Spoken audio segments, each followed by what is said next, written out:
Today, let's discuss a fascinating film from the 1990s, often regarded as one of the most realistic portrayals of killer animals in cinema. While the genre hasn't produced many major hits, it was once wildly popular in Hollywood. There was a time when movies about killer animals even outnumbered those about haunted houses or cursed burial grounds. Nowadays, that's almost unthinkable. The genre has largely been relegated to direct-to-video releases, with only a few notable exceptions. Movies about killer animals can be categorized in several ways.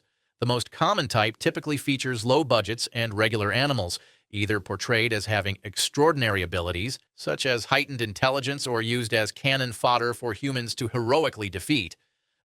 The highest budget film in this category was The Ghost in the Darkness. The film's plot, centered on man-eating lions, is based on a true historical event. Once there were plans to construct a bridge across the beautiful African landscape. The workforce consisted of local laborers working under unsanitary conditions and British supervision. But one day, something went terribly wrong. Someone started preying on the workers. At first, as long as only laborers were disappearing, the Europeans largely ignored the problem. However, when the lions killed a couple of white people, professional hunters were swiftly hired. The lions were shot, stuffed, and shipped to America, where they were displayed in a museum for public fascination. The Ghost in the Darkness faced challenges almost immediately after production began in the late 1980s. The screenplay was penned by William Goldman, a respected writer known for box office successes like All the President's Men and Butch Cassidy and the Sundance Kid. When Goldman pitched the concept to Paramount as a mix of Lawrence of Arabia and Jaws, the studio greenlit the project, and he completed the script in 1990. The project generated significant interest, and several directors eagerly vied to helm the film. Paramount initially chose Brian De Palma, who had delivered the hit The Untouchables.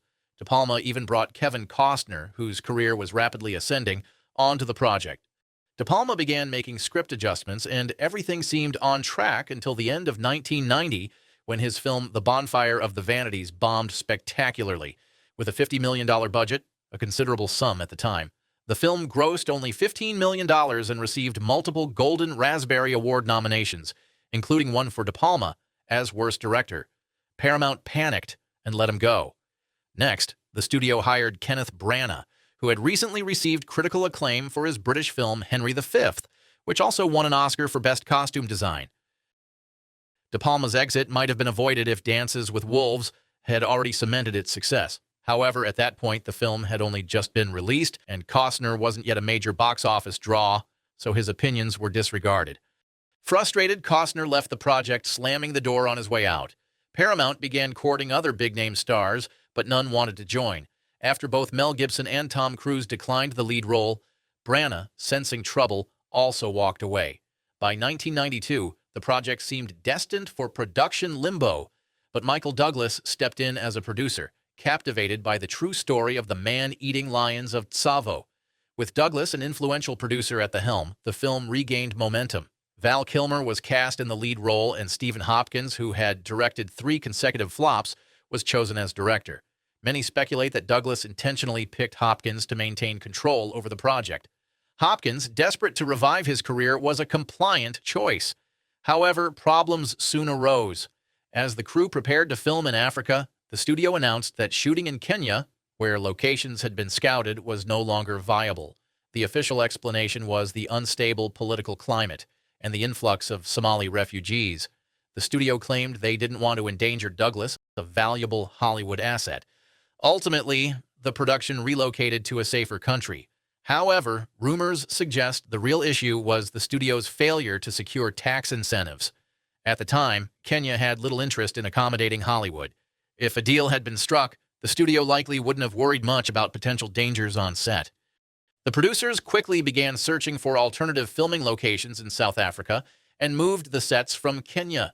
With each passing day, it became increasingly clear that the budget would far exceed the original plan. According to director Stephen Hopkins, working on The Ghost in the Darkness was the most challenging experience of his career. During filming, the crew faced constant threats from African wildlife, including snakes, scorpions, ticks, and other unfamiliar animals.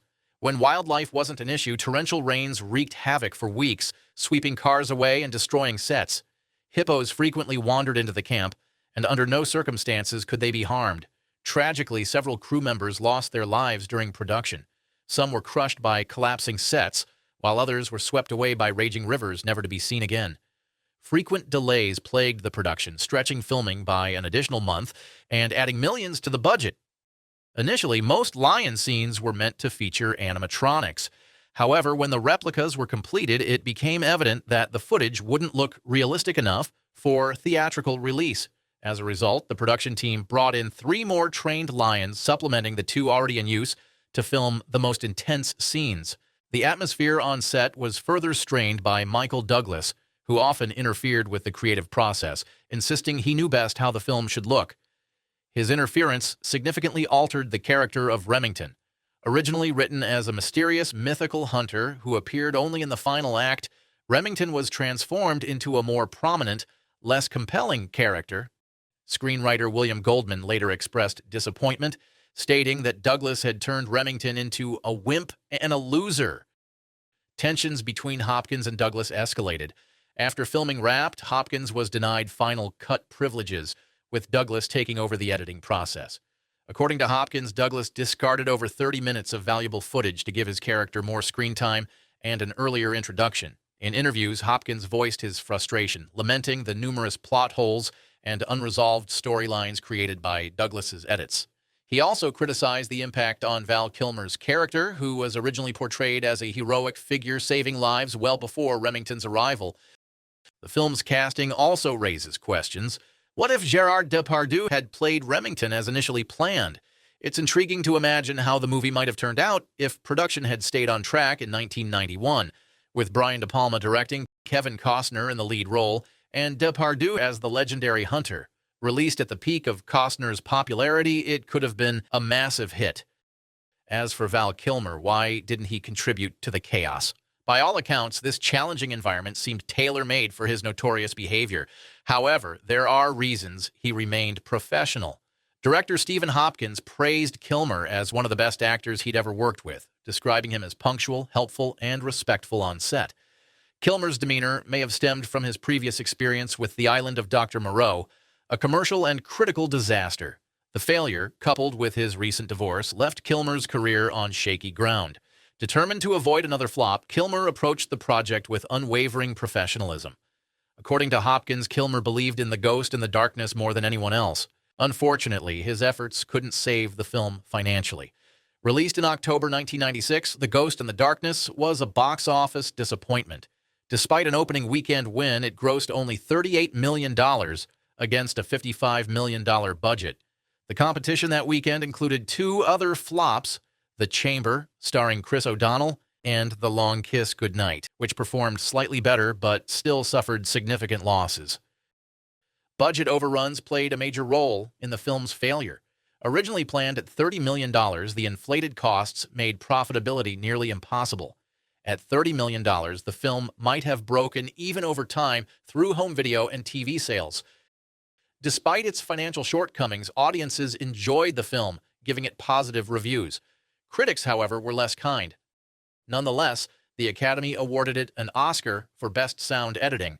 This recognition, along with favorable audience reception, likely mitigated the impact of its commercial failure on those involved. Stephen Hopkins' career faltered after another flop, Lost in Space. Val Kilmer faced a similar fate, with back-to-back disappointments in The Saint and Red Planet. Michael Douglas, however, emerged relatively unscathed, continuing his successful Hollywood career. Thanks for watching. Don't forget to subscribe and stay tuned for more.